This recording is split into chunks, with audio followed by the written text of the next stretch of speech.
बस आपलं मूळ गाव कोणतं आहे?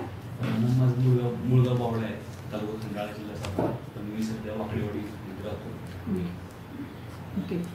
मला सांगा, तुमचे वडील सर्व्हिस असं दिले तुम्ही कुठल्या सेक्टरमध्ये सर्व्हिस करतात? माझे वडील कृषी सहाय्यक आहेत, college of agriculture, Pune. Okay.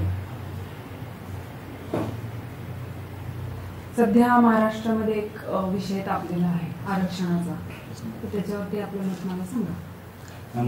सध्या जो चर्चा चालू आहे ते ओबीसी आणि मराठा या दोन समाजांमध्ये या दोन समाजांबद्दल जे आरक्षणाची चालू आहे, तर मराठा समाजाचं असं म्हणणं आहे की आरक्षण मिळायला हवं, कारण सोशली आणि एज्युकेशनल बॅकवर्ड आहे, आणि ओबीसी समाजाचं या बाबीला विरोध आहे. आपलं मत काय आहे? मराठा या जातीनिहाय असं आरक्षण द्यायला पाहिजे का? एक. आणि दुसरा मुद्दा, मराठा जो पर्टिक्युलर कास्ट मागते आहे रिझर्वेशन, ते दिलं पाहिजे. संविधानानुसार सामाजिक आणि शैक्षणिक दृष्ट्या जे माग असलेले समाज आहे त्यांना नक्कीच आरक्षण मिळालं पाहिजे अशी तरतूद आहे संविधानात. त्यामुळे जर एखादी जात जर माग असलेली असेल, त्यांना जर प्रतिनिधित्व तितकं मिळालं नसेल सरकारमध्ये, तसेच इतर शैक्षणिक बाबीमध्ये, तर नक्कीच आरक्षण मिळालं पाहिजे. आणि दुसरी बाब, मराठा समाजाला आरक्षण मिळालं पाहिजे. तर मागासवर्गीय आयोगानं परवा दिवशी जाती जनगणना जाहीर केलेली आहे बिहारच्या धर्तीवर. तर जर त्यात आरक्षण जर मराठा समाज माग असलेला जर आढळला तर नक्कीच आरक्षण दिलं पाहिजे असं मला वाटतं. सामाजिक मागासलेलेपणा हे आपण कसं मेजर करू शकतो अशा प्रकारच्या सेन्ससमध्ये?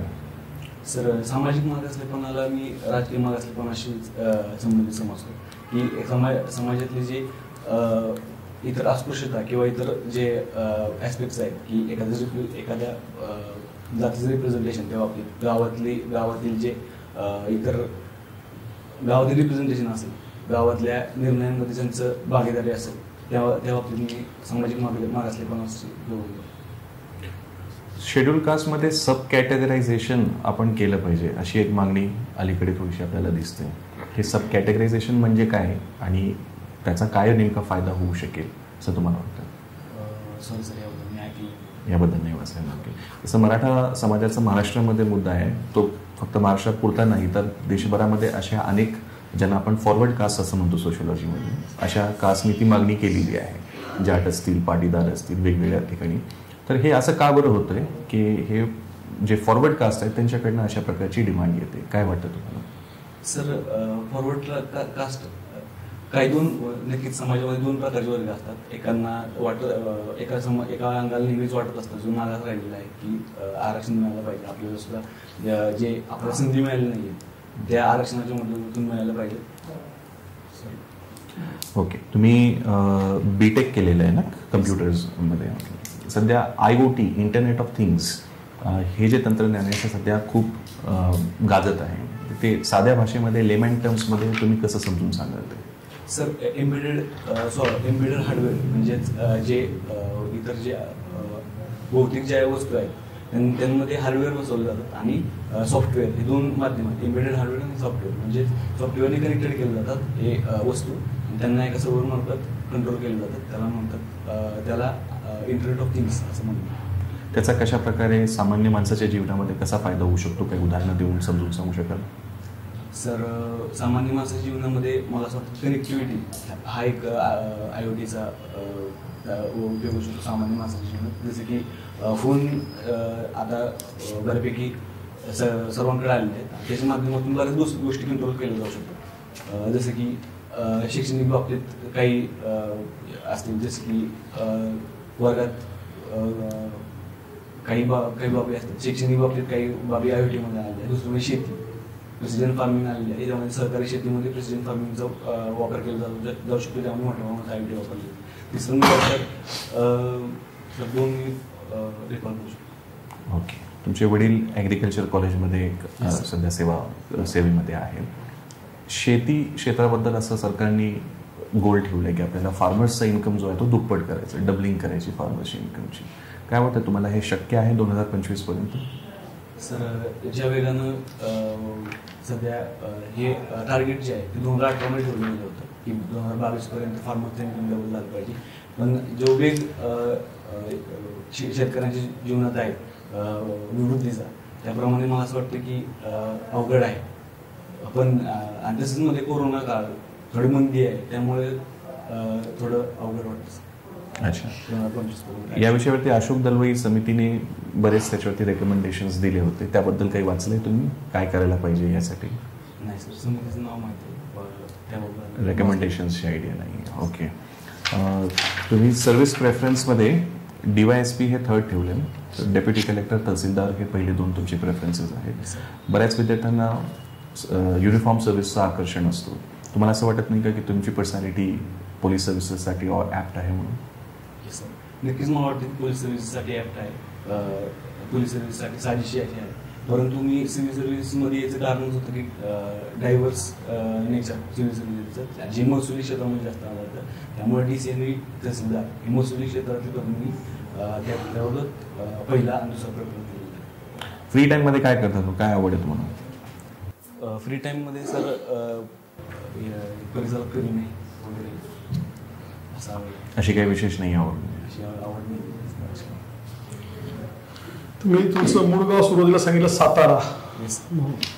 मला एक सांगाल का, साताऱ्याची एक गादी म्हणजे छत्रपतींची वारसदार म्हणून म्हणते, आणि एक आपली तर कोल्हापूरची गादी, बेसिक डिफरन्स काय त्यात? सर बेसिक डिफरन्स, ऐतिहासिक डिफरन्स आहे यामध्ये. जेव्हा 17व्या शतकामध्ये जेव्हा दोन गाद्यांमध्ये जेव्हा भांडणं झाली होती, एक म्हणजे जे शाहू महाराजांच्या, संभाजी महाराजांचे पुत्र शाहू महाराज, आणि दुसरं म्हणजे एक मिनिट सर,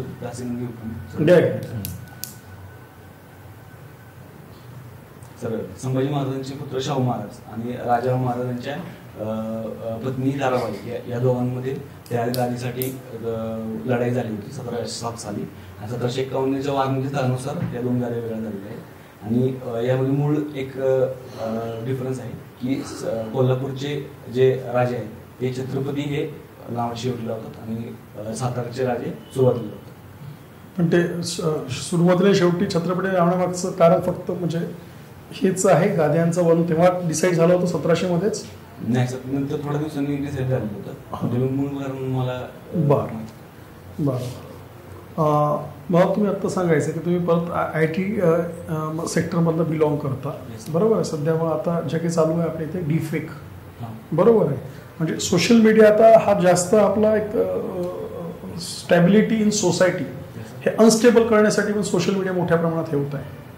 तर एक प्रशासकीय अधिकारी म्हणून आपल्याला काय असं वाटतं की आपण कसं कंट्रोल करू शकलो पाहिजे? सर डीपफेक या स्पेशली हा जर समस्या बघितली तर सो अजून या सायबर क्राईम बद्दल जे प्रतिबंधात्मक जे उपाय आहे ते अजूनही तितके इव्हॉल्व्ह झाले नाही. त्यामुळे मला असं वाटतं की जनजागृतीशिवाय सध्या जोपर्यंत कायदा येत नाही तोपर्यंत त्यावर एक प्रतिबंधात्मक उपचारात्मक उपाय लावले पाहिजे. आणि दुसरं म्हणजे इतर सायबर क्राईम्स, तर त्याच्याबद्दल एक IT ऍक्ट आहे, IT ऍक्ट 2000 कायदा आहे, त्यामध्ये सायबर क्राईम्स बद्दल शिक्षा त्यामध्ये मेन्शन केलेलं आहे.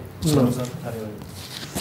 आणखी मला त्यातला एक संबंधित प्रश्न असा विचारायचा आहे, तुम्ही परत असं होत आहे का की जे इंजिनिअरिंगचे स्टुडंट असतील ज्यांचं अकॅडमिक ते इंजिनिअरिंगमध्ये करतात आहे आणि इंजिनिअरिंगमधनं अकॅडमिक करून त्यांचा जास्त जो स्कोप आहे त्यांच्या नॉलेजचा अकॅडमिकचा हा मोस्ट ऑफ द प्रायव्हेट सेक्टरमध्ये किंवा परत समोरून R&D मध्ये आहे, पण ते विद्यार्थी प्रशासकीय सेवेकडे यासाठी वळतात आहे कारण की आता येणारे AI ज्याला आम्ही म्हणतो त्याच्यामुळे प्रायव्हेट सेक्टरमधल्या नोकऱ्या कमी होणार आहे आणि फॉर द मग stable and all that life ती जी विद्यार्थी आहे ती त्यांची गुणवत्ता इकडे सिद्ध करण्याचा प्रयत्न करते. असं काही होत आहे का? सर AI अनएम्प्लॉयमेंटचा मुद्दा हा आहे की शॉर्ट टर्म मध्ये अनएम्प्लॉयमेंट नेहमीच तयार होत असते, लॉंग टर्म मध्ये संधी निर्माण होत असतात. आता जसं की मी उदाहरण देऊ शकतो की जेव्हा स्टीम इंजिन आलं होतं त्यावेळी घोड्यांचे मालक वगैरे ज्यामध्ये ताकद वापरली जायची म्हणजे मानवी ताकद, तर नंतर या स्टीम इंजिनच नोकऱ्या गेल्या, जसं की कोच फॅक्टरी वगैरे असतील, इतर जहाज बांधणी वगैरे असतील. तर हा पहिला मुद्दा आहे की AI ही अनएम्प्लॉयमेंट ही शॉर्ट टर्म असते. दुसरं म्हणजे सर जे टेक्निकल जे तांत्रिक जे प्रेफरन्स जे असतात इंजिनिअरिंगच्या मूळ इंजिनिअरिंगच्या विद्यार्थ्यांचे, तर ते प्रायव्हेट सेक्टरकडे जास्त असण्याचे कारण की गव्हर्नमेंट म्हणजे प्रशासनात तितका टेक्निकलपेक्षा सामान्य प्रशासनाला जास्त स्थैर्य असतं किंवा एक सन्मान लाभलेला असतो. त्यामुळे मला असं वाटतं की इंजिनिअरिंग स्टुडंट प्रायव्हेट सेक्टरमध्ये जास्त होतात AI संबंधी किंवा IT संबंधी क्षेत्रात. आणि आता एक अडचण अशी आहे की हे जे टेक्नॉलॉजीज आता येत आहेत, तुम्ही म्हणताय नवीन पर्यायी जॉब्स त्याच्यामधून पण तयार होणार आहेत, पण ते ज्या स्किल लेवलला असतील ते सामान्य माणसाकडे बऱ्याचदा तो स्किल नसणार आहे, नंबर 1. नंबर 2, जेवढे जॉब्स तयार होणार आहेत ते डिस्प्रपोर्शनेट होणार आहेत जेवढे जॉब्स जातील त्याच्या तुलनेमध्ये. तर हे जास्त घातक नाही आहे का?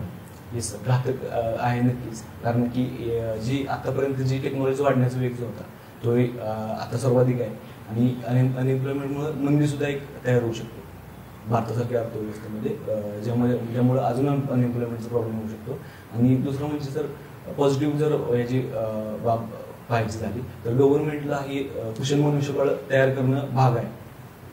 नाहीतर जो भारत हे जी जास्त डेमोग्राफिक डिव्हिडंड जो आपण म्हणतो आजच्या काळात डेमोग्राफिक डिव्हिडंड भारताला मिळायची अपेक्षा आहे, तो कुशल मनुष्यबळाद्वारेच प्राप्त होऊ शकतो. आणि त्यामुळे या क्षेत्रामध्ये जास्त गुंतवणूक करणं भाग आहे.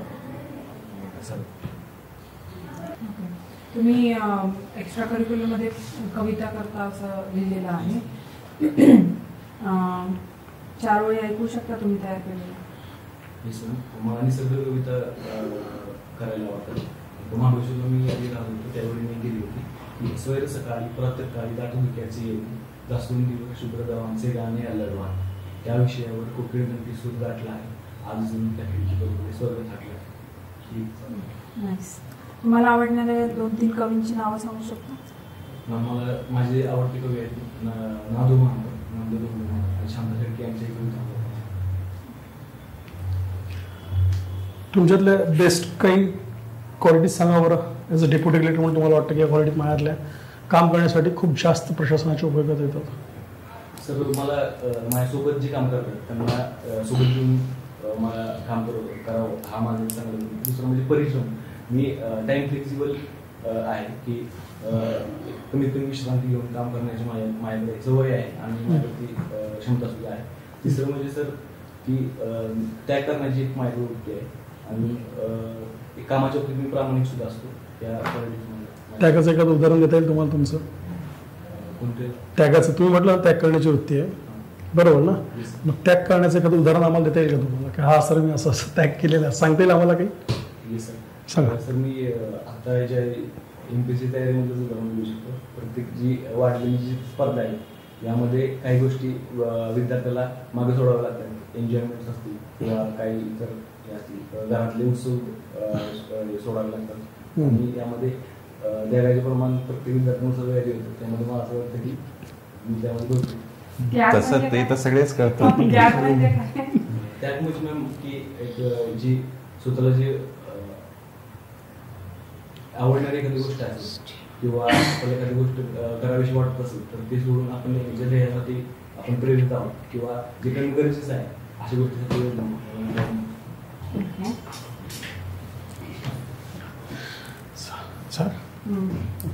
Thank you. Thank you. All the best.